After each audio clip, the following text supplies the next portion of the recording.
Question second को अगर हम देखें तो इसमें कहा गया है कि ट्रायंगल ओ डी सी, यानी कि अगर हम ट्रायंगल ओ डी सी को देखें तो वो कुछ ये वाला ट्रायंगल होगा। ये वाला ट्रायंगल सिमिलर है ये वाला ट्रायंगल ओ बी ए के, यानी कि इस वाले ट्रायंगल के। तो ये दोनों ट्रायंगल्स आपस में सिमिलर हैं।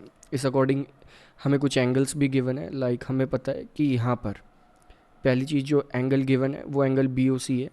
एंगल बी ओ सी जो हमें गिवन है वो है 125 डिग्री, यानी कि एंगल बी ओ सी ये वाला एंगल हमारा 125 डिग्री है। एंगल सी डी ओ ये वाला एंगल 70 डिग्री है। हमें फाइंड करना है कि एंगल डी ओ सी कितना होगा, डी सी ओ कितना होगा and angle O A B कितना होगा। तो सिंपली ये हो जाएगा। लाइक अगर आप देखें तो हम मार्क कर लेते हैं हमें कौन कौन से एंगल बताने हैं। एक तो डी ओ सी हमारा ये वाला एंगल होगा। एक एंगल हमें बताना है ओ ए बी हमारा ये वाला एंगल होगा। साथ ही साथ डी सी ओ भी बताना है हमें, डी सी ओ हमारा ये वाला एंगल होगा। तो ये 3 एंगल्स हमें बताने हैं। तो स्टार्ट करते हैं फर्स्ट वाले एंगल से। फर्स्ट अगर हम देखें तो एंगल डी ओ सी हम कैसे बताएंगे। अगर आप यहाँ पर डी ओ बी इस लाइन को देखें तो एक स्ट्रेट लाइन है। इसका मतलब क्या है कि हम बना लेते हैं एक बार। ये एक स्ट्रेट लाइन है कुछ इस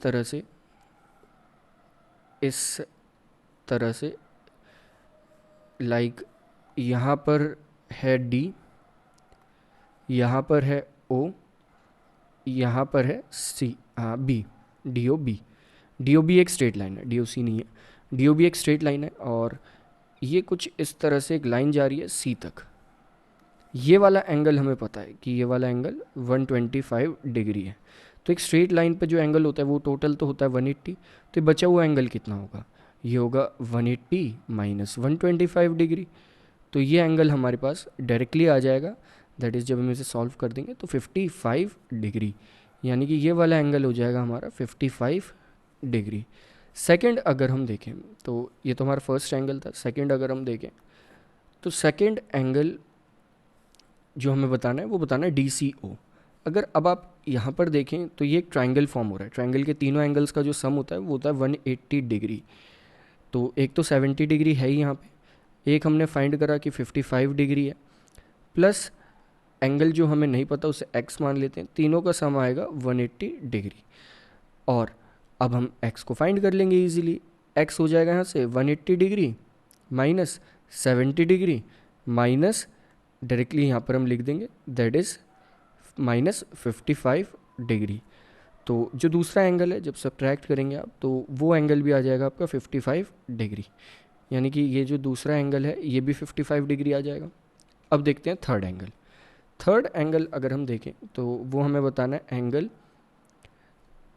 ओ ए बी। अगर हमें एंगल ओ ए बी यहाँ पर बताना है तो सबसे पहले ये तो बहुत इजीली हो जाएगा, लेकिन अगर हम समझें तो ऐसे अगर हम एक लाइन ड्रॉ करें उसी के पैरेलल एक और लाइन ड्रॉ करें कुछ इस तरह से, फिर एक लाइन उन्हें इंटरसेक्ट करते हुए जाती है।